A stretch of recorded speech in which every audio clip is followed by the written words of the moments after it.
Okay,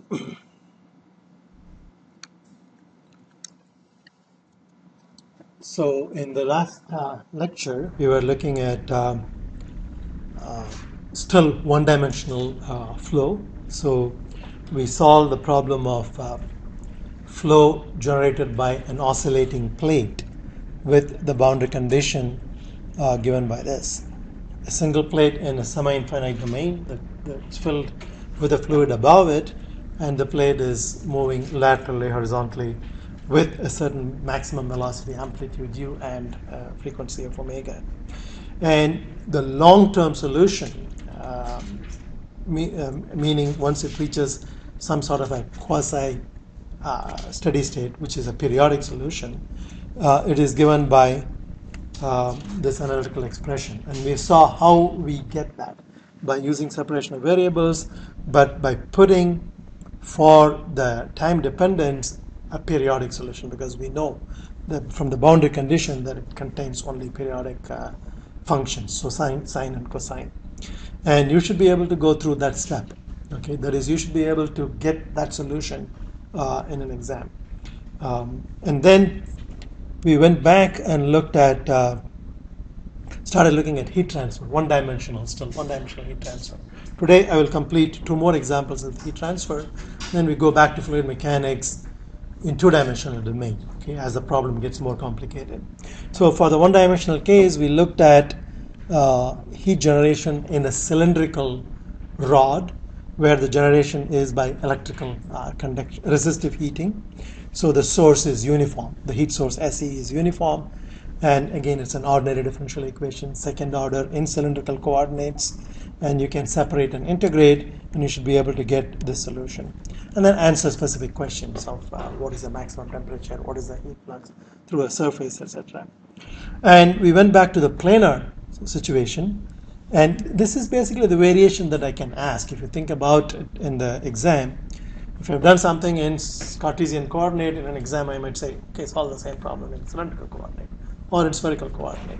Okay, so variations on that. You could have rotation between two concentric cylinders. You can have rotation between two concentric spheres, for example.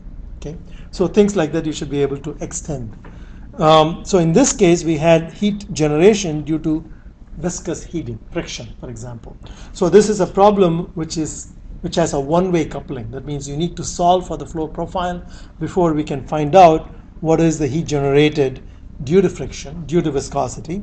And once you know that, you can then integrate for the temperature profile to get what is the temperature profile due to viscous heating. And in the process, we come across an important dimensionless number called the Brinkmann number, which tells you a ratio of how much of heat is generated by viscous heating to how much of heat that is conducted away. See, these dimensionless groups are always ratios of two competing mechanisms, okay, with the same dimensions. So when you take the ratio, it becomes a dimensionless number. And I would strongly encourage you to look at all these problems in Burstwood and Lightfoot. Okay, those are problems in chapter 10 itself. Variations when there is a chemical reaction and there is a heat of reaction, or when there is a nuclear reaction. Okay, so how do we set up these various source terms and so on? Now we are going to talk about when not only there is conduction but also convection. By convection, what do we mean? We mean a flow. So energy that is being carried by a moving fluid. Whereas conduction is a mechanism by which energy is transferred only by the molecular interaction between two successive layers through vibration of the molecules, for example, the energy contained in that. So forced and free convection are two of the mechanisms. And we will look at pipe flow, and we will look at flow between window panes, for example. Okay. In the undergraduate heat transfer course, I'm sure you have seen forced convection and free convection. What does that terminology mean to you intuitively? Have you seen that or no? What is a forced convection problem and what is a free convection problem?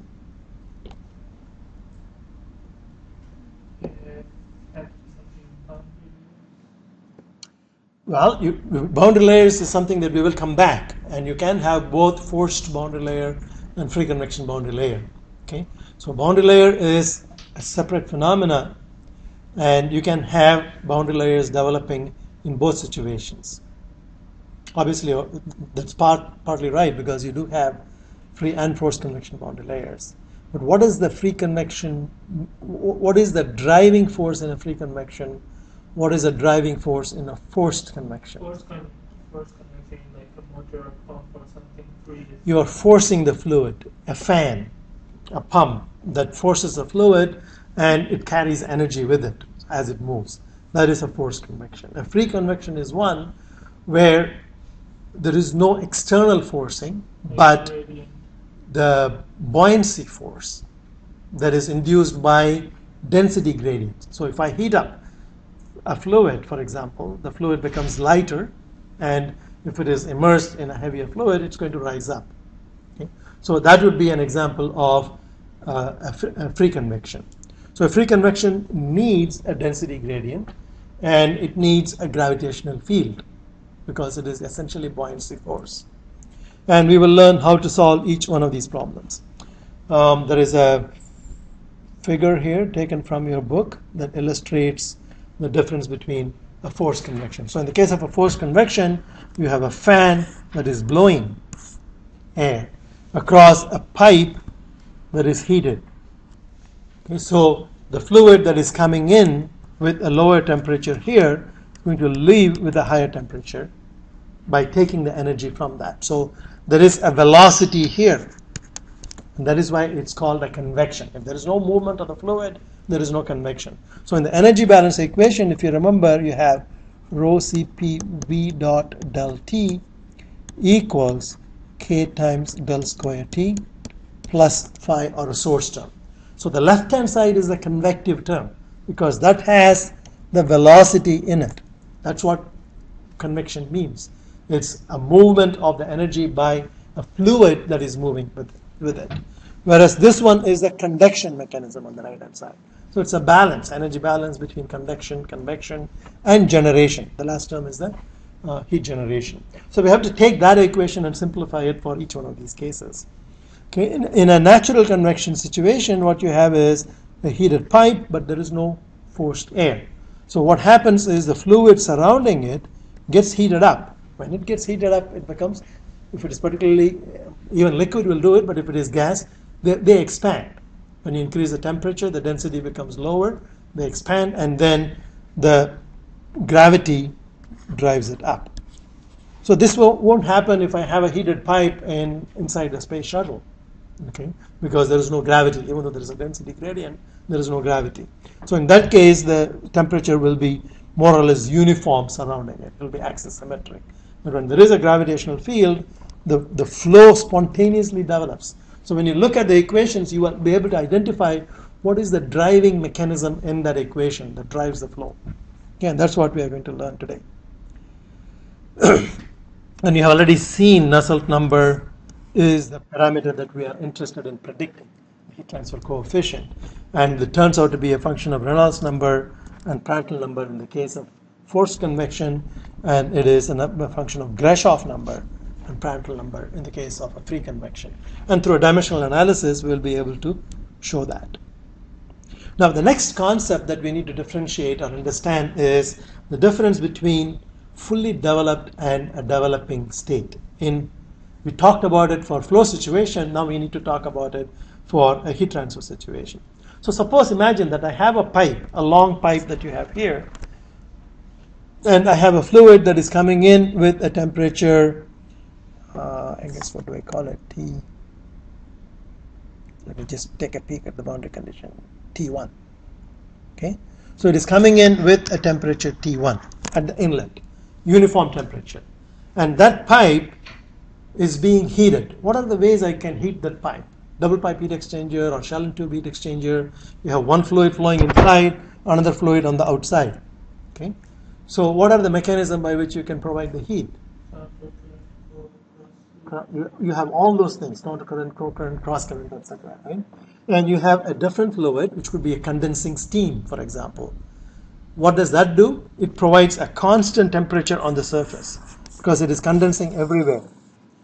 So the boundary condition in that case will be the steam temperature at the saturation pressure. Okay, so that will be one of the boundary conditions that we can look at, a constant temperature, and a temperature profile that changes from T1 as it goes through inside the pipe, increases, but what is the maximum temperature it can reach in those conditions? If the surface temperature is Ts, it can reach only Ts, and then there is no driving force and the fluid is heated up to the maximum possible. That's not the problem we're going to study, but that's one condition that you should be able to analyze. That's one of the boundary conditions. The other boundary condition is called the constant heat flux, where you are inputting a certain amount of heat per unit length, uniformly from the side. Okay, so it's not constant temperature, but a constant flux. Okay, this one is a constant temperature condition on the boundary. And what we want to do is, when I put such a forcing on the system, how does the temperature profile inside the pipe look as it goes through the pipe, starting from a uniform temperature of T1. So here we are plotting, for example, temperature against the radial position. So this is R. And initially the temperature everywhere is uniform. But what happens as you start heating it up? The fluid near the wall heats up first, but in the center it is still the same. And that is in the developing region, just like the velocity profile, which was flat at the entrance of a tube, develops into a parabolic profile. We were able to analyze the flow profile in the fully developed region. We were able to get the analytical solution for the velocity profile, but not in the developing region. We will encounter the same problem. For 1D problem, we need to analyze the problem in the fully developed region and not in the developing region. Okay? So in the developing region, the profile will continue to change, being heated up near the wall and flat, and then eventually the heating reaches all the way to the center. And then what happens is it continues to heat up, keeping the shape exactly the same, but the temperature, the overall temperature, will increase in value. For example, if you compare this and this, they have the same profile, but this one is at a higher value compared to the base value. This one is at an even higher value, keeping the same shape. That means that if I take any point here and here and here, the temperature will be different. The temperature will depend on Z, the axial position. But dt dz will be a constant at every point, whatever the point that you pick. Okay, so if I pick another point, at that point also dt dz will be constant. So that is what we mean by saying a fully developed state.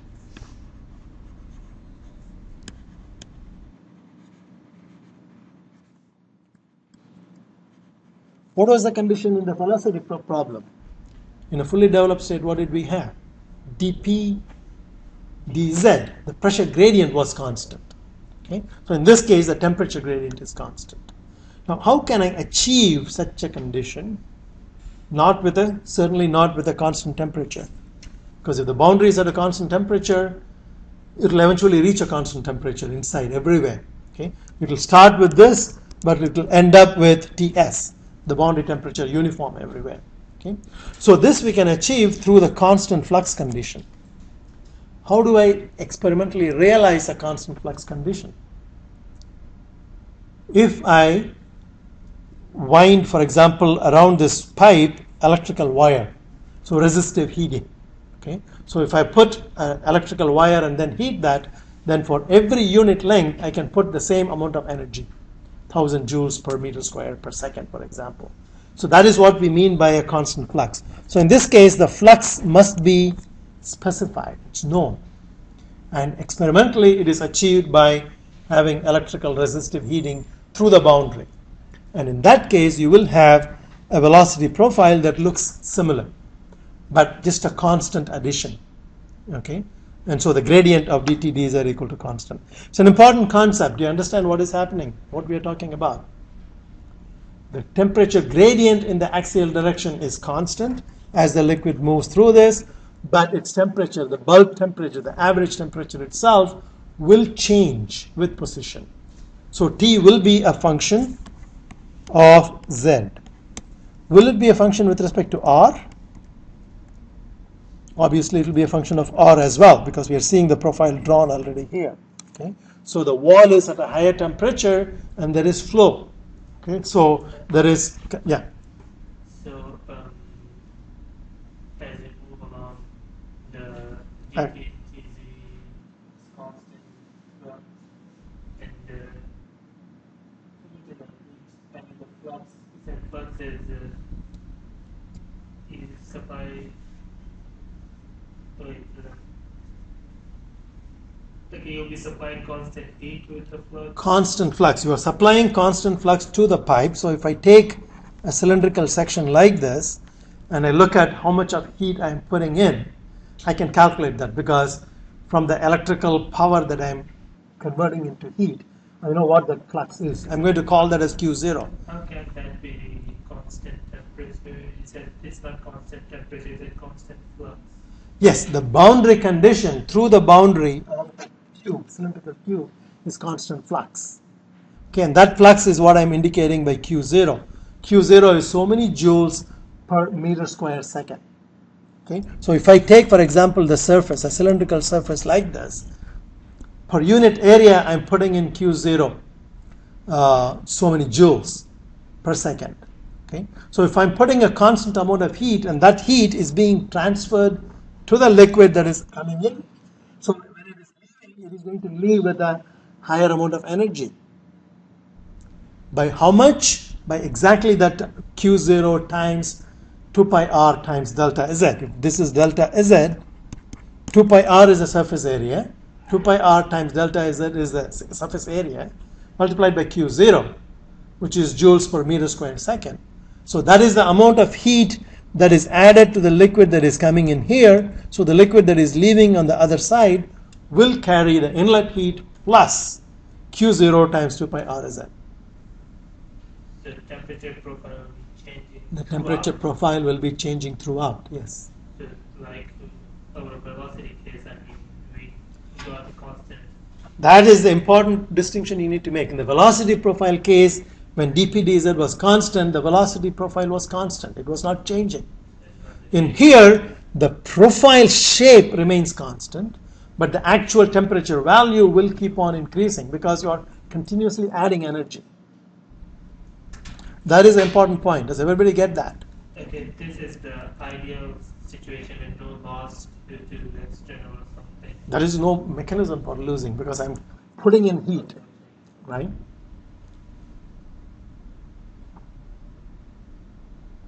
So I'm putting in constant flux through the surface, and so the temperature keeps on increasing. So the difference in temperature between any 2 points would be the bulk temperature increase.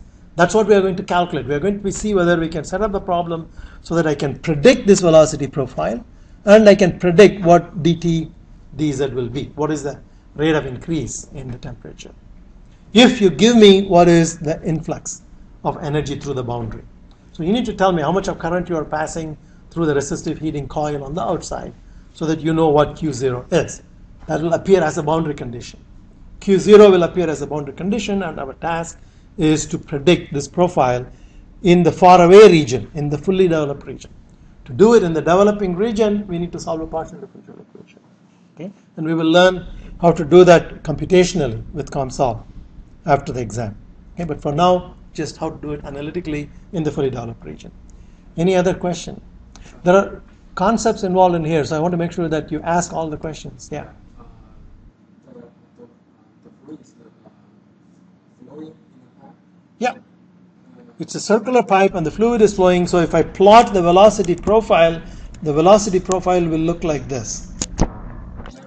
It's a laminar flow, it's a parabolic profile which we have already solved. So the fluid is being pumped by an applied pressure gradient. That's why we call it a forced convection.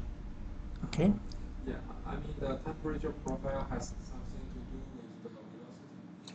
Yes, the temperature profile will depend on the velocity profile. That's what we are going to see. What is that coupling? How does the velocity profile affect the temperature profile? In the case of forced convection, and in the case of a natural convection, it's the other way. How does the temperature profile affect the velocity profile?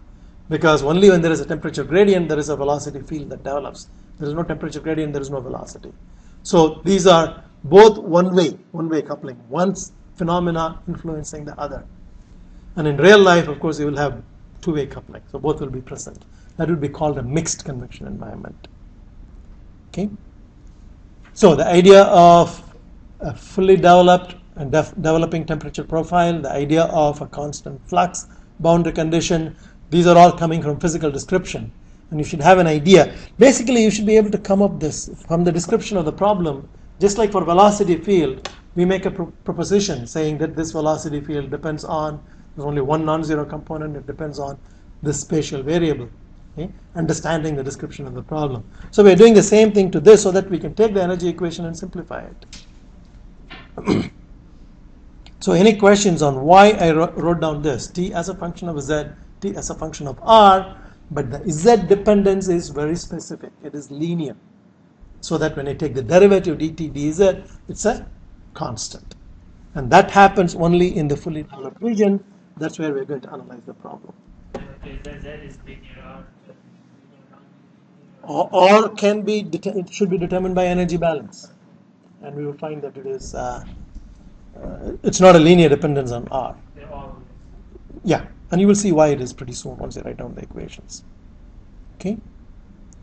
So let's start analyzing the problem. So I've told you that it is a pipe flow with an imposed pressure gradient in the fully developed velocity domain. That means the velocity is fully developed. And we have already solved the problem. So dP dz is known from the applied pressure gradient. And when we solve that, we get the solution for the velocity Vz, which is parabolic, okay, which is given by this expression. Now here, R is the radius of the pipe, mu is the viscosity, those are known. So this entire thing is a constant. And we are going to call that as V max. It turns out that when you put R equal to 0 in this, you get the maximum velocity at the center. Right? At R equal to 0, velocity is the maximum. And that turns out to be R squared over 4 mu dP dz. So we are just going to write this as V max, the maximum velocity at the center, multiplied by 1 minus R over capital R square. That's that is an excellent observation. Okay, there are variations like these in Burstyn and Lightfoot, and you are absolutely right. If it depends on what fluid I'm flowing, so I need to make certain judgments. If the viscosity dependence on temperature is not strong, then I can ignore that. So I'm assuming in here that the viscosity is constant. But if viscosity is a strong function of temperature, then the coupling is two-way, meaning what happens in the flow affects the energy, the temperature profile affects the flow. I cannot solve this. I cannot write this equation if that is the case, if viscosity depends on temperature. Okay? So we are not going to study that right now. We are going to ignore that, saying that we are either the temperature range is small, so that viscosity change is not significant, or it's a fluid that has fairly constant viscosity. It's not sensitive. If you take crude oil, for example, that's not true. Slightest change in temperature can create significant change in viscosity. Okay, so for the moment, that's an assumption that we make, that the viscosity is constant. Under those assumptions, we get this as the velocity profile. We are able to solve this without knowing the energy balance equation precisely because of that assumption, that density and viscosity are independent of temperature. Now, if density is a function of temperature, what would happen? How far do I have? Would this equation still be valid?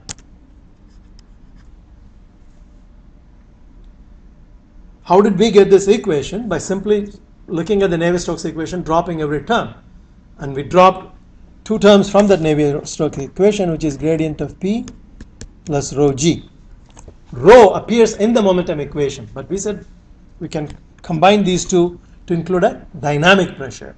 That you can do only when density is constant.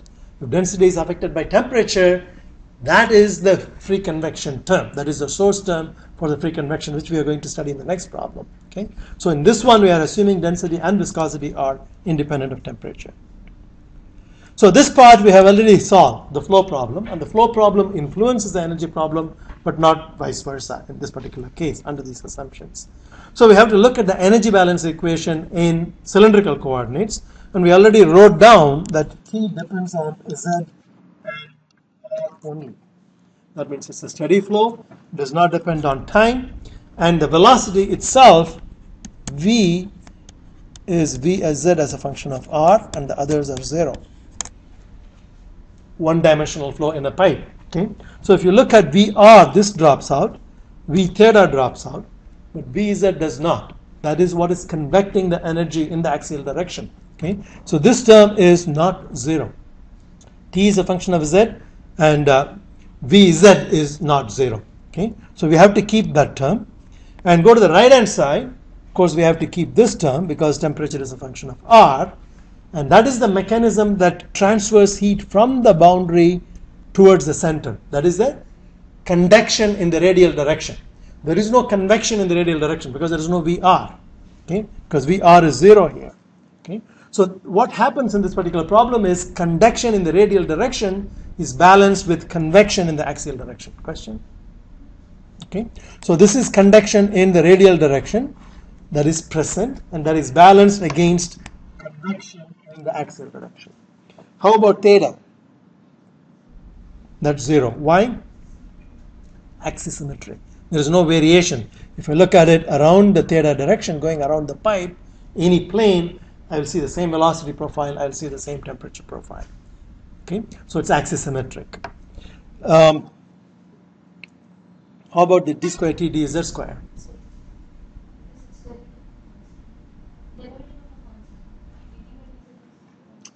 Under those conditions, only under those conditions. If dt dz is a constant in the fully developed region, then d square t dz square can also be dropped. Now that condition you have to, it's an assumption which is realized in certain conditions. But if I have, for example, a liquid metal, which is used, sodium is a liquid metal in nuclear reactors, for example. Liquid metals have a very high thermal conductivity. Okay? So what might happen in that case is the convection heat that transfers to the center, from the wall to the center, can be both conducted and convected. So breaking down that assumption, dt dz equal to a constant, which may not be valid in those cases. Okay? So we need to assume that there is no significant axial heat convection. That is an assumption consistent with the assumption that we make that dt dz is a constant. And there are situations where that is violated. So you have to keep that in mind. And we are going to neglect this. It's not strictly 0 because whenever there is flow, there is viscous heat generation due to friction. But if the velocity gradient is not large, we can ignore that. Otherwise, we need to come back and couple that as well.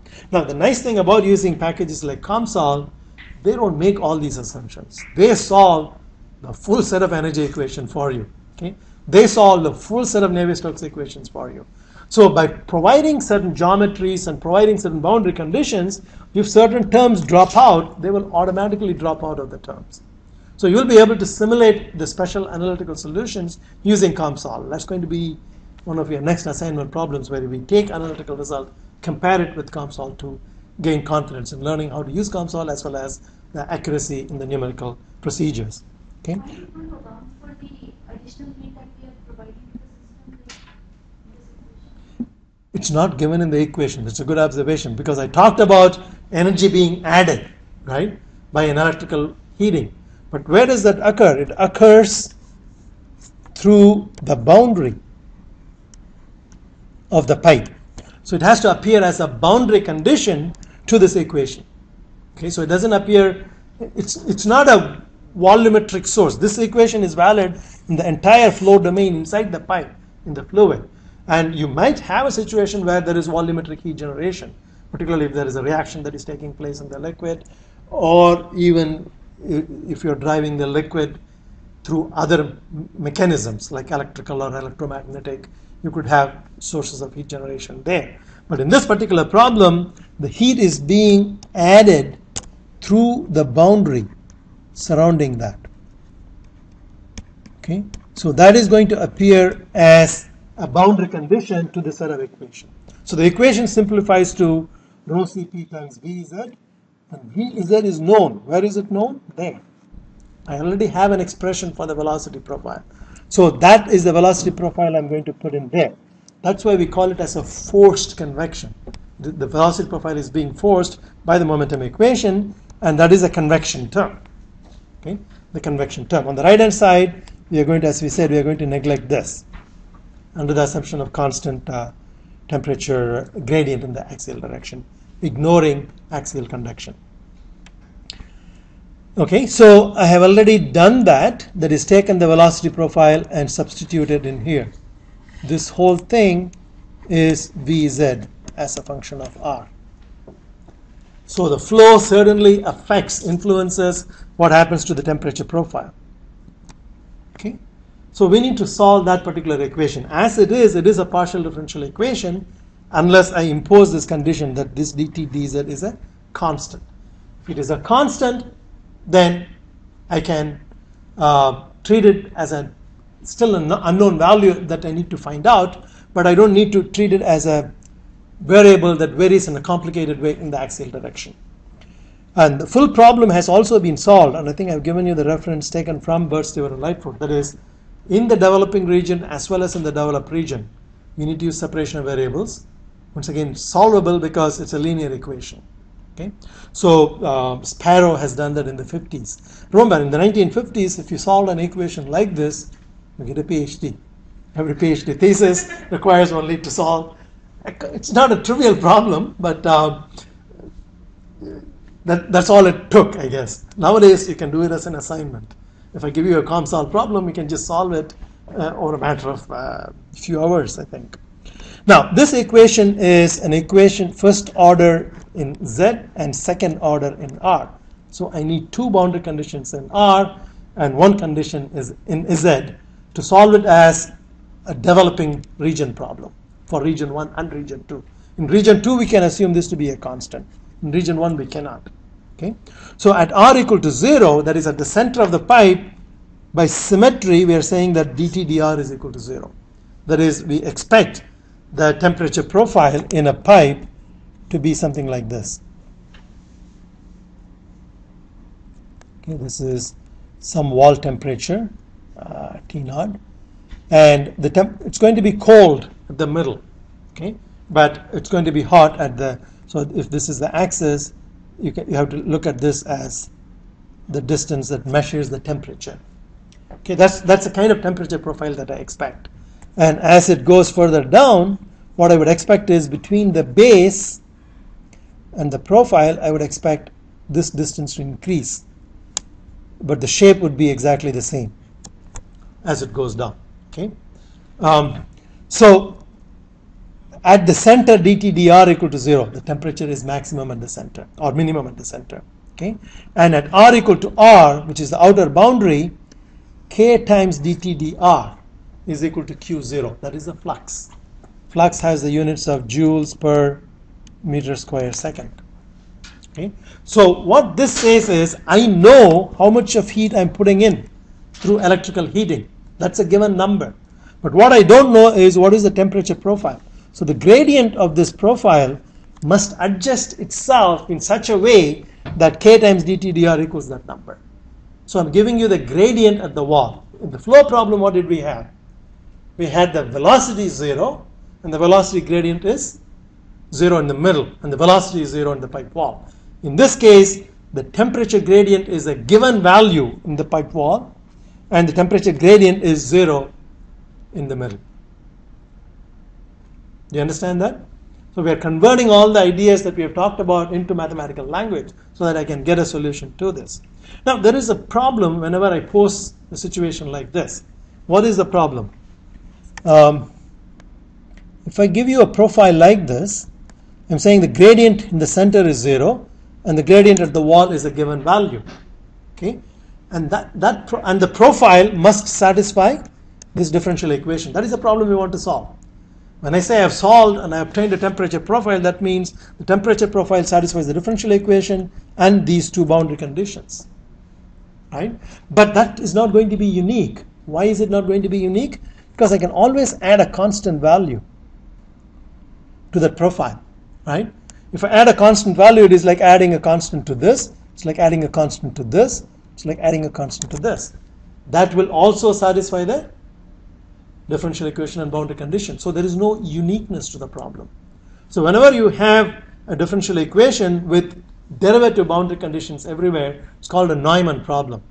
And you have to impose an additional constraint to fix where the level of the temperature is, because you'll have infinitely many profiles that will satisfy all those conditions, the differential equation and the two boundary conditions, which have a requirement only on the derivative. Okay? In this case, what happens is that additional condition is the energy added, that is the integral condition. So what is the level of this profile? That depends on where you are in the axis, measured from the inlet condition, so that the average temperature is a fixed prescribed value. So we need to be able to add an additional condition for that. Okay, now at the inlet for the developing problem, we have at z equal to 0, T is T1, a uniform temperature. Okay, but that's going to be irrelevant because we cannot solve the problem as a PDE. So we're going to throw that condition, instead add an integral condition that will make this problem consistent with the fact that dt dz is a constant and the temperature, the bulk temperature of the liquid, which is the average temperature, keeps increasing at a linear rate.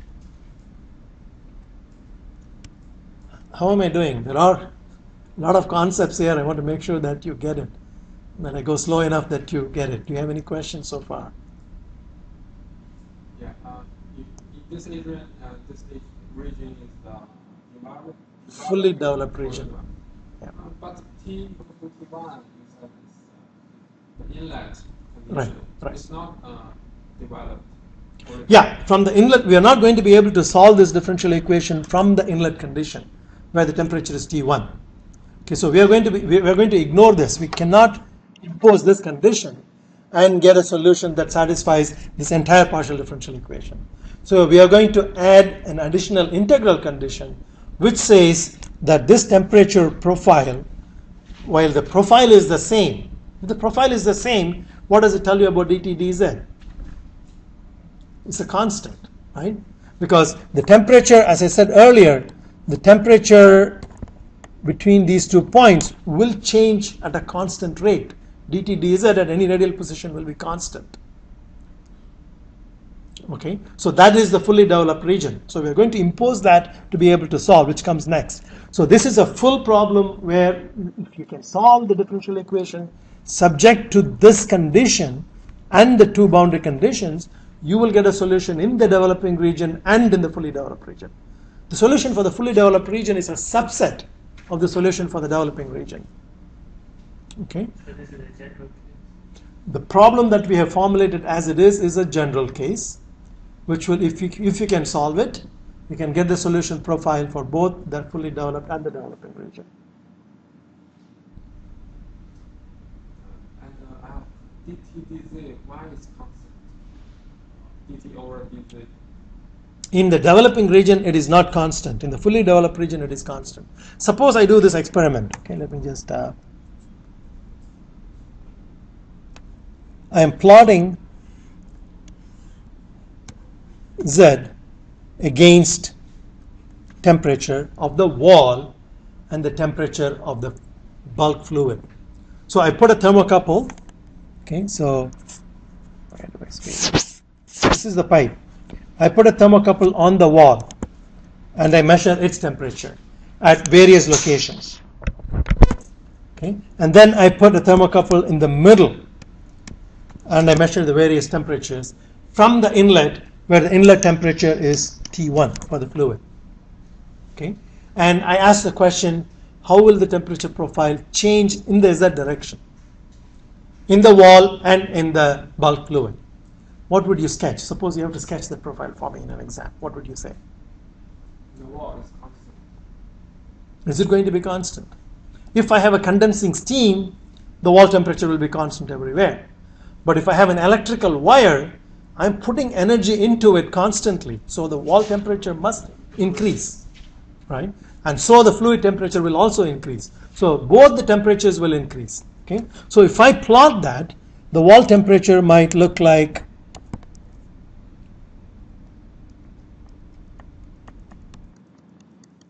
that. It's increasing, but initially it's increasing rapidly. and then it is increasing in a linear fashion. Okay, and if I plot the fluid temperature also may look like this. Okay, this is the fluid temperature at any radial position. The center, now if you take at a different location, somewhere here, okay, I might get a profile like this. Okay, so that shows that the temperature is a function of both radial position and axial position. But what is important to know is, once you pass some domain like this from the entrance, so this would be, the fluid will be at T1.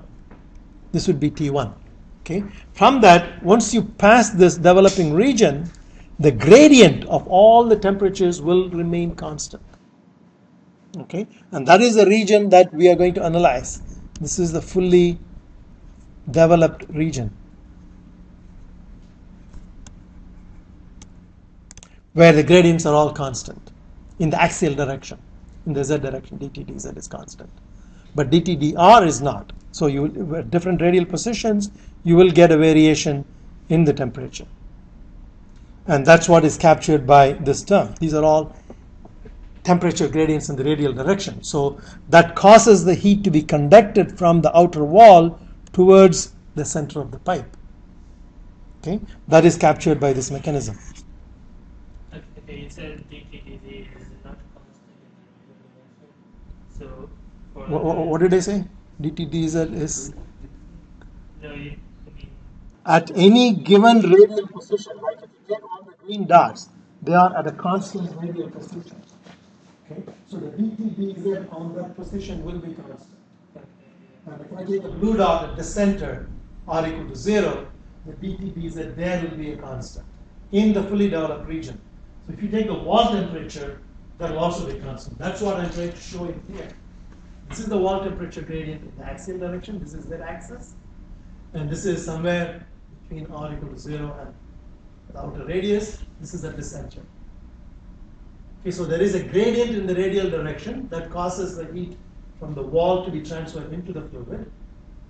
Okay, and then it is convected in the axial direction. The energy is convected in the axial direction. But dt dz is the same whether you calculate it from the outer wall, you calculate it somewhere in between, or at the center. dt dz is the same for all radial positions. If the boundary was at a constant temperature, dT dz must be constant for the fluid, right? Let's do that thought experiment. Suppose I have a constant wall temperature, okay, and I have the inlet temperature of the fluid as T1. It's coming in at T1. If I do the thought experiment and ask you to sketch the temperature profile for the liquid, how will it look like? Because with Z, the temperature has to increase. Yes. So dt dz, will that be constant? It'll eventually be constant when it reaches 0, right? That is, this temperature will increase like this, and it will reach that. When it reaches that, of course, dt dz is 0, because there is no more heat transfer, because the fluid temperature has become equal to the wall temperature. So in the case of a constant wall temperature,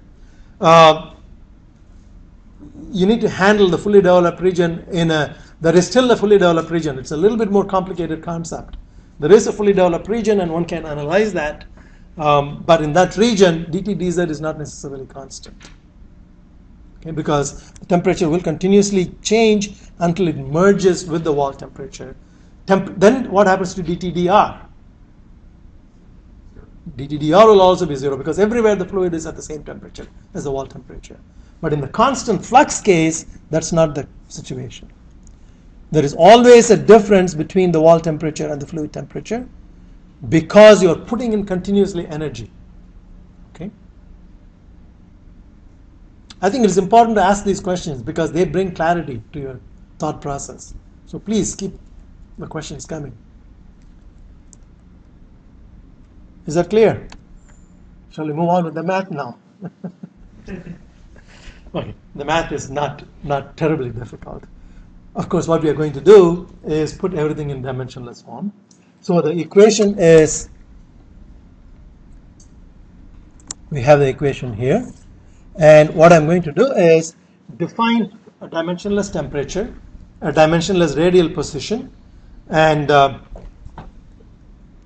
put them in dimensionless variables. So here theta is the dimensionless temperature, and the scale temperature is T1, the inlet temperature. So I'm going to define this as T minus T1 divided by a quantity that is entirely known, has the same units as temperature. That turns out to be Q0 times R over K.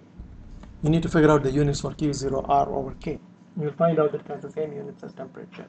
Okay? Q0 is the flux, so many joules per meter square second, and K is the thermal conductivity, so many watts per meter degree Kelvin, and R is the radius of the pipe, meter. Okay? And the dimensionless radial position, of course, we have a natural length scale, the radius of the pipe itself. Okay? And in the axial direction, this is a strange looking dimensionless number. It's called zeta, which is Z divided by rho Cp V Z max R square over K. You might ask, how am I supposed to come up with that in an exam? Right? It's probably not so obvious until you do a few problems of this type. Then you'll add this kind of technique to your tool set. But let's look at what is the reasoning for coming up with that dimensionless group. Okay, so here you have rho CPV max. Okay, when I introduce psi as equal to R divided by R, from the left hand side, if you look, I'm going to get a R square, capital R square. Okay, because whenever I put this in dimensionless R, I'll get a capital R. This will give me a capital R, that will give me a capital R, but that will take away one. So I essentially get an R square. So I can move that R square to the right hand side. Similarly, the K, I can move it to the left hand side. That group will have the same units as Z, because everything else is dimensionally consistent. That's the reasoning for going after a dimensionless group like that. Rho Cp V max R square over K. Remember that? Rho Cp V max R square over K. Okay, that should have the same units as Z, and any scale that you choose must be in terms of known parameters in the problem. Why do we do dimensional analysis?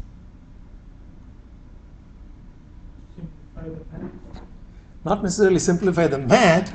The math remains as complicated as because you're still solving the differential equation. You're not simplifying the differential equation. You are simplifying the number of parameters in the problem. Okay? So whenever you are presenting the results, you are presenting them in terms of the fewest number of independent parameters in the problem. Okay? So in this case, these are the three dimensionless numbers, and in an exam, when I'm throwing a new problem at you, I'll give you enough hints to do the dimensional analysis. But if it's a problem that you've seen in the class, I expect you to be able to come up with the dimensionless choices for dimensionless parameters. Okay? So when you do that, the equation simply becomes 1 minus psi square. Psi is, remember, R over capital R, and that is this term that you see here. That's same as psi square, and this gets absorbed into zeta. So this zeta and this K and this will become a dimensionless number, and then T appears on both sides. So T minus T1, you can always subtract T1 from a derivative because it's a constant, and divide by the same constant, Q0 over Q0 R over K. Okay, so you should check that you can go from this step to this dimensionless step. The beauty about the dimensionless step is now I don't have any parameters in the problem. This tells me that the temperature is a function of psi, it's a function of zeta, okay, also, but in a linear way. And when I subject the boundary conditions also to the same transformation, I get that dt dz, d psi, that is at the center of the pipe, the temperature gradient is 0. And the flux, the temperature gradient at the boundary is equal to 1. Okay? In fact, you can think of that as another suggestive reasoning for why we chose Q0 R over K for dimensionalizing temperature, because the boundary condition now becomes as a constant 1. Everything is scaled well. That's another reason for doing dimensional analysis, so that all the numbers, dimensionless temperature, will go between 0 and 1, not between 700 and 1200 degrees Celsius or whatever. Okay, and this is still the inlet condition, which we are going to ignore, but now we are going to impose this condition that this temperature, dimensionless temperature profile, governed by this equation, is varying linearly with respect to zeta. Zeta is my dimensionless axial distance, and C0 is an unknown constant. Okay, C0 is an unknown constant. That says the temperature profile has a unique linear relationship with zeta, but some unknown dependence with psi. So we are separating that into two parts. Dependence of theta. We are getting ready to solve this particular differential equation that we have. We need to solve this. Okay? So we are proposing a solution of this form, where the dependence in axial distance is fixed as being linear, but with C0 being an unknown constant. We need to find out what that is. Okay? So the next one, that is, we are going to replace this condition. We are not going to be able to impose this in the fully developed region. Okay? We throw that away, but we replace it with an integral condition that provides an integrity with respect to the solution. The profile is, the shape is the same, but it is added by a constant amount with respect to z. And that condition is given by this. I'm going to ask you to think about this and tell me what it represents or how you would write that equation. What physical statement are we making by writing that mathematical equation? In that region is equal to the flux into the area for that length. Very good. Excellent. You are ready for the exam. Is everyone else ready for the exam? Do you understand what is the left-hand side? The left-hand side is Q0 is the flux of heat that is coming through the wall. Okay? So this is Q0. So if I take a surface of length z, okay, so 2 pi r times z gives me the surface area of the cylinder. Right? 2 pi r is the circumference, z is the length, 2 pi r z is the area. Multiply that by Q0, that is the amount of heat, so many joules per second that I'm putting into the fluid from the surface area. Where does that energy go? So it's essentially an energy balance between the inlet and the outlet of an elemental volume like that, the entire disk. So that goes to increase the temperature, mCp delta T. Okay, so m is basically rho. Rho is the density. You multiply it by the velocity times the cross-sectional area, the volumetric flow rate. This is the local velocity. Remember, the velocity changes in the radial direction. So the amount of energy that is carried by convection depends on where you are. Okay, so you need to account for that. So Vz times dA. This is your differential area. Vz times dA is volumetric flow rate. Okay, so it is as if I'm taking a ring here and asking the question, how much of energy is coming by convection into that ring and how much is leaving. So T1 is the one that is entering and T is the one that is leaving. So the delta T is the amount by which the energy has increased, and then multiplied by Cp. Okay, so it is mCp delta T, basically the right-hand side. That tells you when I do the integration between 0 and r and 2 pi around the circumference, I get an energy balance. And that's what is illustrated in this figure, where you take the entire surface to be this. You can, because the axis symmetry. Because of the axis symmetry, none of the quantities here depend on theta. So integral of d theta over 2 pi, you can simply write this. I think what she's pointing out is, I can drop this and write it as 2 pi. In fact, that's what we do in the next step here. Okay, and the 2 pi will cancel out on both sides. And so you should be able to write an energy balance equation like that. It's a kind of an integral energy balance equation over a certain length z. So this is the heat in by the heating, electrical heating, which is 2 pi r ZQ0, and that is equal to the energy change between inlet and outlet. So in dimensionless form, that energy balance equation becomes this. Okay, so it is the same as that in dimensionless form. That is the integral condition that must be satisfied in the fully developed region, not in the developing region, but in the fully developed region.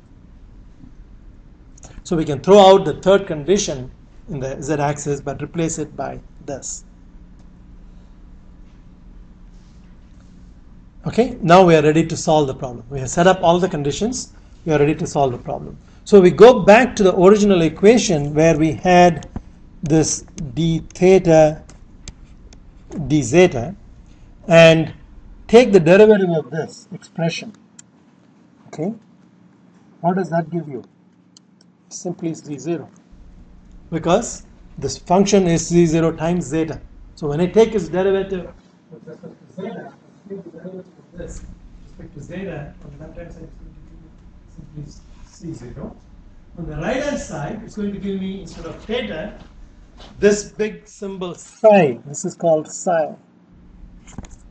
Okay, because when I take the derivative with respect to this quickly psi, the lowercase psi, and it's not this derivative will drop to 0. So what I'm doing is I'm taking this expression and put it into the differential equation and treat the left hand side as a function only of zeta when I take the derivative. On the right hand side, I'm taking the partial derivative with respect to psi, and that gives me this equation. Any questions on that? Do you follow the mathematics? Very simple substitution of this temperature profile into I guess I cannot show both equations at the same time. Into this equation. Okay, so here I'm substituting for theta. I'm substituting for theta in terms of the proposed temperature profile that I have here, and then I get that equation. So in that equation, psi is the unknown.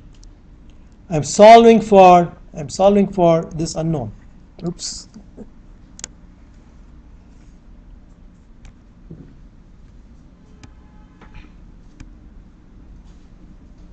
Okay, I'm solving for this unknown. And integrate 1. That's an ordinary differential equation. So our objective is to convert the PD into ODE. That we can do only in the fully developed region. Now I have to order the differential equation with C0 as an unknown constant. Okay. And so I integrate once, that is whatever I have in the LO, separate, and then when you integrate it, you have psi d psi, which gives you psi square over 2 minus psi cube. Remember, this psi goes to that side. So it's psi cube d psi, which becomes psi to the power 4 over 4, plus an integration constant C1. So C0 already is a constant that imposes the axial linear variation in temperature, and C1 is an integration constant. You integrate one more time, and you will once again get psi square, but here you're dividing by psi. Okay, this one. So you need to divide everything by psi and then do the integration. So you will get another psi to the power 4 over 4, psi square over 4, psi to the power 4 over 16, and then C1 log psi, because you have 1 over psi. Integral of that is log psi plus a second integration constant C2. So in this particular equation, we need to solve for C0, C1, and C2. And we have two radial conditions in psi and one integral condition that imposes linear temperature variation. So that is a complete solution. Once you got psi, put back psi. This entire expression is psi. And then you have the linear temperature. What is the complete temperature profile with 3 constants that we need to determine. Okay? Now, from symmetry condition at the center, what do we know? There is one obvious way of looking at it. At the center r equal to 0, you cannot have this term present. Why? Because log of 0 is not well-behaved function. So we must throw that out. Or you can go back to this stage and say, okay, the derivative is 0, so C1 must be 0. Okay? So C1 is 0 because if I keep the logarithmic term, I don't get a realistic, meaningful temperature profile. And then I'm left with C0 and C2. So using the integral condition, okay, I need to integrate psi is equal to 0 to 1. This is in the dimensionless form. Theta, which is the solution, and this is 1 minus I squared psi d psi. So substitute for this, which is this entire expression, and then carry out the integration.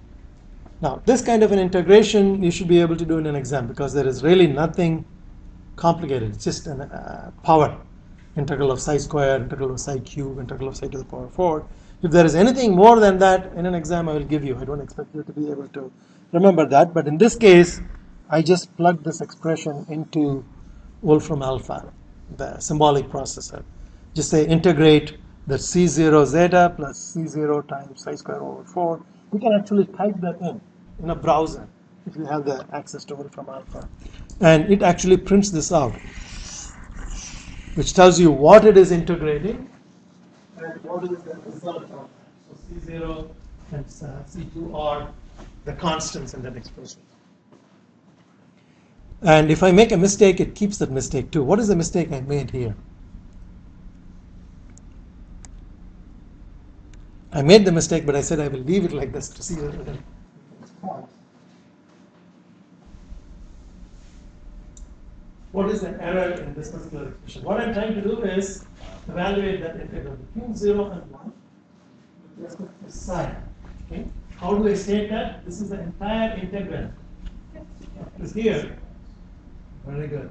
Psi 0 to 1. Okay? But by accident, I typed capital C0 and lowercase c0.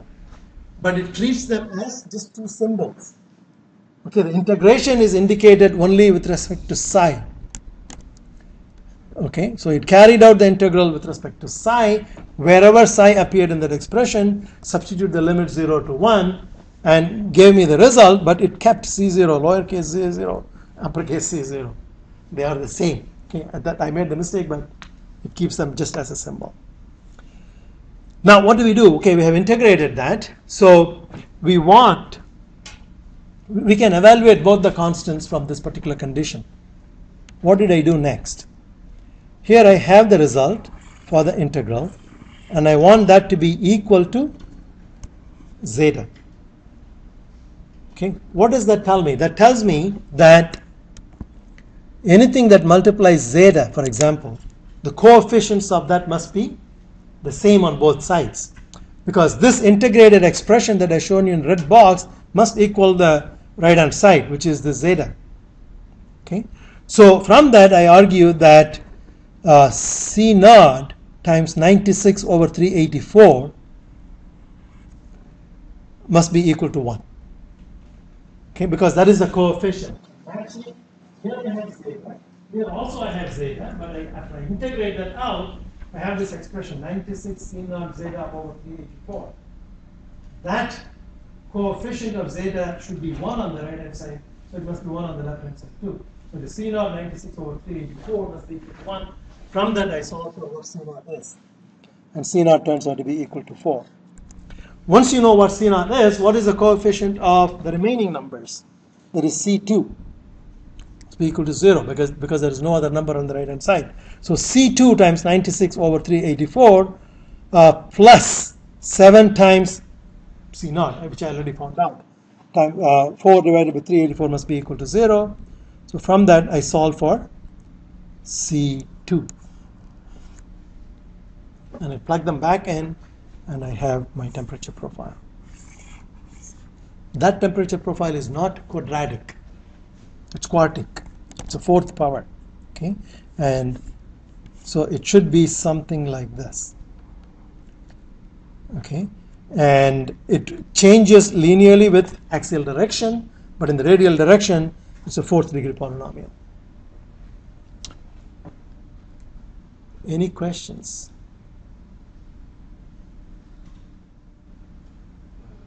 How you do the integration? This equation? How do I integrate? Yes. Yeah. Why you list this? Why do I integrate it, or how do I integrate it? How this equation? Where does it come from? Yeah. Where does it come from? Okay. It comes from the integral energy balance equation that we talked about here. Okay. So you need to understand what we are saying here. We are saying that the amount of energy that is coming in through this plane at the entrance, plus the amount of energy that is added through the boundary, the LO region. So whatever the energy that is coming through this plane, plus the energy that is added through the boundary is equal to the energy that is coming out. So in order to calculate the energy that is coming from this boundary, I need to integrate, because the velocity changes, the temperature changes. So I take the potential element of the volume, and mCp delta T, m is of course the density times the volume of the fluid. That gives me the energy entering this plane, plus whatever that is added, which is 2 pi r zq0. Z is this entire length. Okay? Should equal what comes out, which is the temperature at the outlet. So T1 is at the inlet, T2, T is at the outlet. So this is the integral energy balance equation, which I convert into dimensionless form, which is this equation. That is the equation that we are satisfying. So we need to impose that condition, and that is that condition that we have. So this equation is exactly the integral form of the energy balance equation. Okay? And how did I do the integration? I just used Wolfram alpha, but this is just integral of quadratures, polynomial expressions. So you should be able to do that. It's not, it will take you some time in an exam. It's not a trivial thing, but you should be able to do it still. I expect you to be able to do that. Any other questions? I thought you will have one question. You should have one question. What are the conditions that we have used so far? We said there are three integration constants, right? C0, C1, and C2. We throw out the middle one because of the log term at the center. At r equal to 0, the log term gives you trouble, so we throw that out. And then using the integral constant, integral constraint, we obtain the remaining two boundary conditions by matching coefficients. Because that equation has a psi term and a constant term. So that we match the psi term to get C0 and the constant term to match C2. So we obtain both C0 and C2 from that equation. We still have one equation, which is the boundary at the r equal to capital R or psi equal to 1. That should automatically be satisfied, and that's what I'm showing you here. Because the boundary condition is d theta d psi at psi equal to 1 is equal to 1 in dimensionless form. So if I take this temperature profile, take its gradient with respect to psi, of course this will drop out, and then you will get 2 psi minus 4 psi cube, okay, over 4. And evaluated at psi equal to 1. Okay, that will give you 2 minus 1, which is equal to 1. Why is that condition automatically satisfied? We put that in the integral condition. Okay, we matched what comes from the boundary to how much the bulk temperature changes. Okay, so that is consistent formulation imposing the axial constant temperature gradient. Okay, now we have a temperature profile, so we can ask questions about the typical ones that we do at the undergraduate level. What is the Nusselt number? How does the Nusselt number depend on Reynolds number for pipe flow? Do you remember that from your undergraduate course?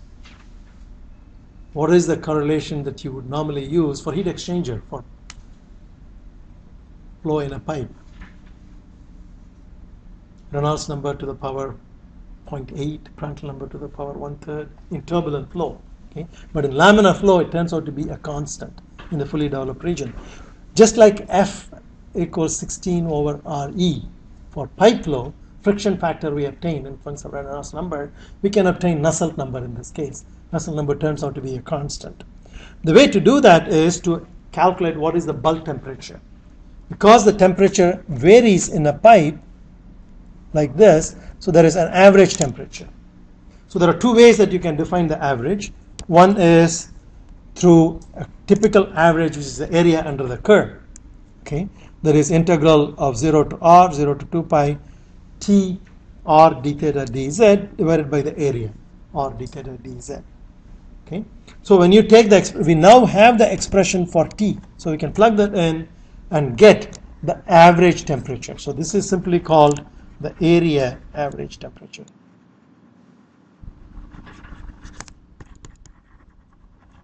And that will be a function of Z, and it will be a linear function of Z because that's what we impose.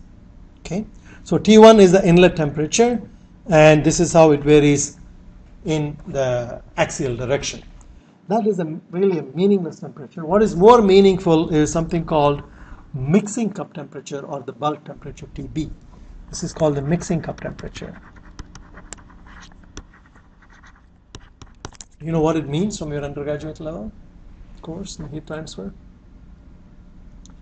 What it means is if I take a pipe and cut the pipe at the exit and collect the liquid, remember the temperature is going to be changing in the radial direction, right? So if I collect, for example, only at a particular radial position, I will get one value of the temperature. So if I collect at the center, I will get a cooler liquid than if I collect close to the wall. But if I collect all of them and then mix it up, what will be the temperature? That is called the mixing cup temperature. Okay, that represents the total energy content. So we are saying that the energy content is going to be different at different locations, okay, being less in the center and more near the wall. But if I collect all of them in a cup and mix it up, that's going to be my mixing cup temperature. And that is defined in this following way. It is weighted with respect to the velocity. Okay, so it's the velocity times temperature integrated over that surface area, r dr d theta, divided by the flow rate itself, the volumetric flow rate. So you can see the weighting function changes. In the first case, the weighting function is just 1. It's integrated over the area. Second case, it's weighted with respect to the velocity itself. Velocity itself also varies in the radial direction. Okay, and that gives you, once again, a linear variation in the axial direction, as we expect. But it tells you if T1 is a temperature at some starting point, how fast does the bulk temperature, the mixing cup temperature, change with the axial direction. Obviously, if the heat input is large, Q0 is large, temperature rise is large, the slope is steep. And if Q0 is small, it's going to be small, etc. Any questions on the concept of a mixing cup temperature?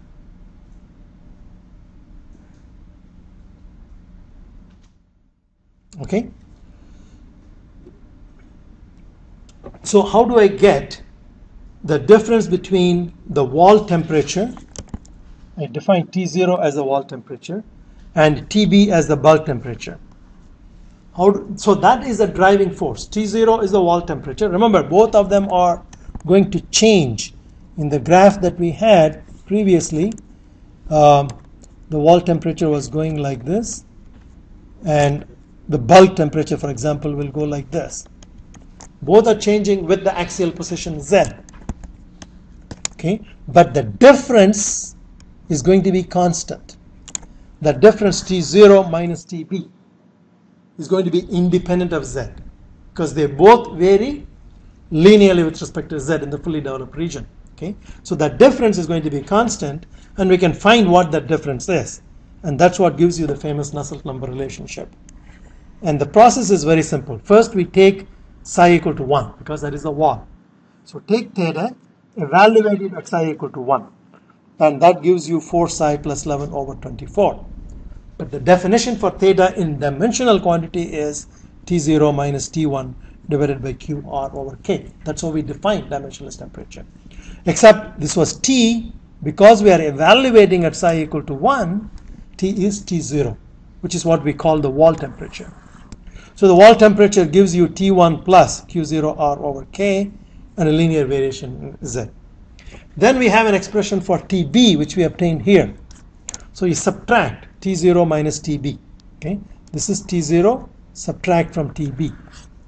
and you'll get T1 plus Q0R over K, 4 psi, plus 11 over 24, minus TB. TB is given here, T1 minus 4 psi Q0R over 4.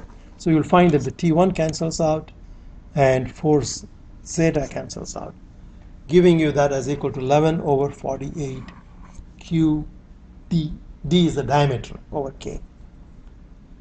And you can rearrange that as Q0D over K, take this to the other side, divide by T0 over TB equals 11 over 48.